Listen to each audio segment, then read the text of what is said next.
it's offensive on so many levels. And not just because it's sexist, because it's just freaking offensive. Like, yeah.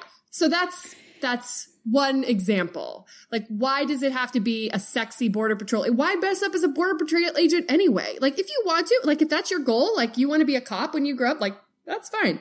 But So what you're saying is, it's not the problem is not just that every costume seems to have to be sexy. At least the costumes for women, right? They always have to be sexy, which is sexist, right? It's not. There's nothing wrong with a sexy costume. It's just wrong that women's costumes have to be sexy all the time. Sure. But one of the problems is that it's also problematic on so many other levels. Like it can be. And one of the things that and like many costumes in Halloween are, and one of the things that just keeps getting discussed every Halloween is people who wear blackface, or people who use other quote unquote cultures for just entertainment. And so there's a huge debate around cultural appropriation basically every Halloween. Yes. And there's a difference between being kind of honoring a culture and think, like, if you're wearing a dress that is kind of inspired by Chinese dresses and tradition, like, that's different. If you're wearing it on Halloween and pretending to be a geisha, that's like a whole nother deal. So respecting and honoring and thinking that something is really cool is different from making fun of it and wearing it as something that is disrespectful to that culture. Yeah. And I think, blackface is never okay. One of the most offensive. Yeah. So, but I think one of the things that also, I mean, this is one of the things that offends me, and I don't think if it's such a huge thing in America, but in Austria, one of the main, at least when I was a child, one of the main instances where we would dress up was Fasching, which is like carnival, right? So I think, so that's, it's a different tradition, but that was the opportunity for us in Austria to get dressed up. We didn't do it for Halloween because we didn't celebrate it. So what a lot of men do or did back then was they would dress up as women. Yes. So their dress were like, and usually they would wear ridiculous clothes, like weird wigs that looked completely like, they were basically parodies of women, right? Mm-hmm. And they, so I think that's a tradition in carnival here in Austria, that men dress up as women. And I think that's also hugely offensive to dress up as a gender. Well, I mean, then we get into the problem of, okay, so are you making fun of women? Are you what is it that you're trying to accomplish with your Halloween costume?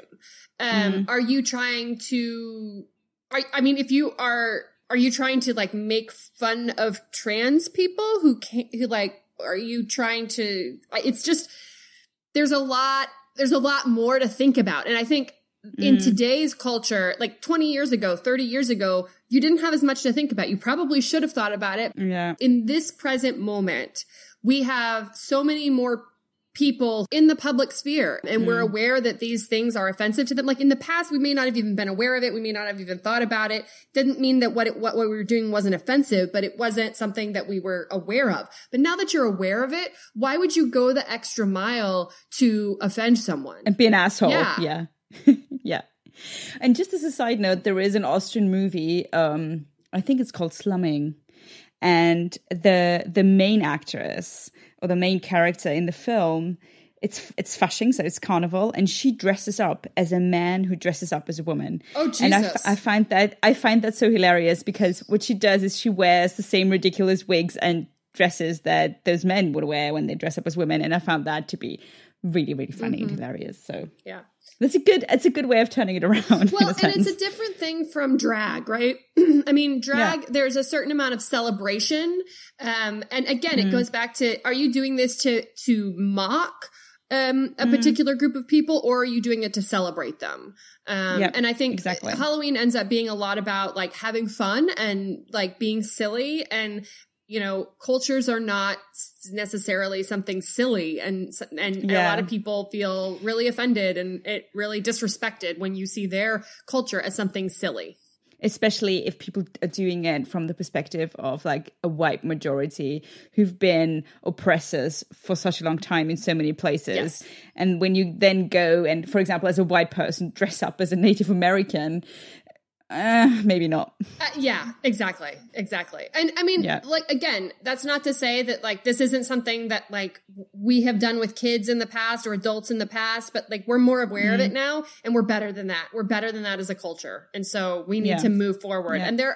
And you know what? It's also really unimaginative. Like there's so many other things that you could dress up as that are not like appropriating someone else's culture. Like mustard. Like mustard. Or sexy mustard even. Or sexy mustard. Yes.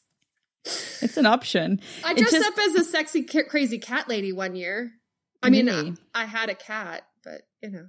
What does a sexy cat lady look like? Well, what did your costume look like? I mean, she didn't really do, I mean, I didn't really do anything with my hair. I didn't put on any makeup. I wore like a big sweater and like stockings and heels. Actually, I don't even think I wore heels. Like the Simpsons cat lady. Yeah, kind of like the Simpsons cat lady, but like sexier. Okay.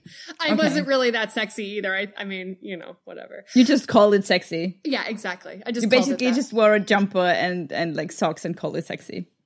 Yeah. Great. I mean, see, you define what's sexy for you. Exactly. So that's kind of general stuff about costumes. We'll come back to some more of it. Like for dudes, what costumes not to wear. Like maybe don't dress up as, I don't know, Bill Cosby. Or Brett Kavanaugh. Like don't dress up as a dude who is a sexual abuser. That sounds like solid advice. Yeah. Just a thought. even though you might be scary then, but it's not the kind of scary that you want to incorporate. No, and it might be triggering for people. Like, don't do it. So, how can I be tell me how I can be a feminist on Halloween? Don't just tell me the things that I'm not allowed to do. Tell me what I should do, please. Absolutely. Liz. Pay for your own drinks. Mm-hmm. And this is because you're an independent person, but also because you don't want anybody giving you a drink that has had any drugs put into it that makes you susceptible to being raped. Yeah, which sucks that we have to do that. Yes. But it's just sensible. Absolutely. Go with a group of people. Like, don't go off on your own. Go with a group of people. Have maybe like a signal for when you need like help in a situation. Yep. That's always good to have people around who, you know, look out for each other. Absolutely. Right? Eat well and drink water so that you are well hydrated. And if you are going to be drinking, that the food absorbs the alcohol. Because you'd laugh, but I was on one of the buses going across campus on a college campus in the United States. And on the bus, they had these little kind of awareness things about nutrition. And one of the things that they told the students, and it was very clear that it was directed at women, was to make sure that they eat something before they go out drinking, pasta, bread, whatever, so that they didn't get drunk too fast and so that they were safer. Okay. Because a lot of, they have this thing on college campuses called drunkorexic. What? Where women won't eat food so that they can get all their calories from alcohol. All right. Okay. Welcome to body negativity in America. Wonderful. That's not how you do it. No, it's not. It's terrible. Plus, you know what? If you're wearing a more comfortable costume that isn't so tight, you can eat whatever the heck you want to. Jesus Christ. I'm just saying. So what else can I do? Now I've taken care of myself. How can I be a feminist apart from that? That is a really great question. There are other things that you can do besides just getting drunk at a party. But if you choose to have a party, hold a feminist Halloween party. How do you do that? That's a great question. I have so many good questions today. Great question. So here's an example. In Asbury Park, New Jersey, the Women's Convention, Women's March, and League of Women Voters are hosting Power to the Polls Feminist Halloween Costume Party. They encourage people to dress up as their favorite feminist icon. And to, quote, celebrate Halloween and the historic number of women running for office this year with cocktails, appetizers, music, and fun. That's really cool. Yeah. And so they're going to have people with personal stories from iconic women that will encourage you to make sure you get out and vote. The League of Women Voters is going to be there to answer questions about things that are on the ballots.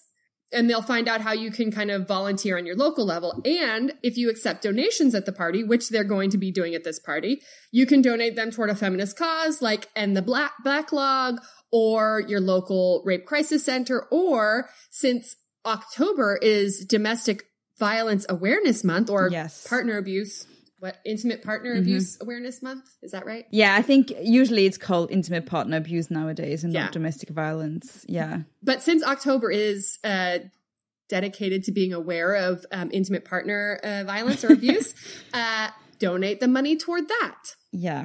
That is also a great way to have a feminist Halloween. You could dress up like a feminist, feminist figure. And there are lots of different ways to do this. You want to dress up as Pussy Riot? Great idea. Knit yourself a balaclava, dress up as Pussy Riot. So I came across a wonderful feminist Halloween costume. Okay, what is it? You could dress up as the gender wage gap. Ooh. So I'm looking at a list by Bustler right now, and it's the costume basically consists of leggings that has like dollar signs on it, and then a T-shirt that says "You owe me 21 cents." Ooh, nice. Yeah, but you could dress up as birth control pills. That's a creative costume. A diaphragm, an IUD. If you want to focus on reproductive health, or you could dress up as like your favorite feminist pop culture icon like Xena Warrior Princess or Wonder Woman. Yeah. What you can also do is dress up as a mansplainer. Because all you need for that apparently is glasses and and a button that says actually. Dress up as Ruth Bader Ginsburg or any of the other women who are on the Supreme Court or who have been on the Supreme Court. Yes. You could dress up as Hermione, Hillary Clinton, Kamala Harris, any awesome female politician that's out there. And if you want to be really sexy at Halloween, you can dress up as a vulva. That is also an option. There are actual vulva costumes where your face would then be the clitoris, which is also quite cool. So there you go. If you want to be the talk of the party and really sexy, then what is more sexy than a vulva? Yes, absolutely. All right. So there are lots of costumes. I mean, we're not here to slut shame anyone. You want to dress up as a sexy whatever, go for it. But there are other options, and you can get creative with it. Yeah. And I think we also talked about this last year when we talked about the sexy sexist Halloween costumes. Yeah. The point is not slut shaming, you can be sexy if you want to. You can be sexy in whatever way you want to, as long as you don't offend other people. But the thing is, the problem is really the underlying structure, right? This idea that whenever we party, or not just when we party, but that femininity is something that has to be connected to sexiness, right? And that's the problem. And that there's also this pressure on women to be sexy, which it's not really a pressure that men have, I think, to that extent, right? I agree. Yeah. So that is a problem. Yeah, no, dress however you want to. Don't let anybody tell you how you should dress. And the objectification of female bodies is also a problem, that women are often seen as a sum of body parts and not as human beings. And that even costumes that are like, I don't know, professional, like a doctor or pilot, the female version is a sexy doctor and a sexy pilot, because even then when she is like a professional in whatever field or an expert or whatever, she still needs to be sexy. And that is the thing that we're addressing. That is what we are having a problem with, not the fact that individual women might want to be sexy or might, want to dress up sexy. That's not the problem. Our problem is that there often aren't non-sexy options for women. Yeah. You don't want to, I could dress up, I could buy a pair of scrubs and dress up as a doctor, just as easily as I can buy a regular costume at a store. But the difference is that the only option at the store is often the sexy version. Yeah. And so that is a problem. And then the problem is that women are often not taken seriously and are just seen as like a collection of body parts. I think that's the second problem that there is. Yeah. So, okay.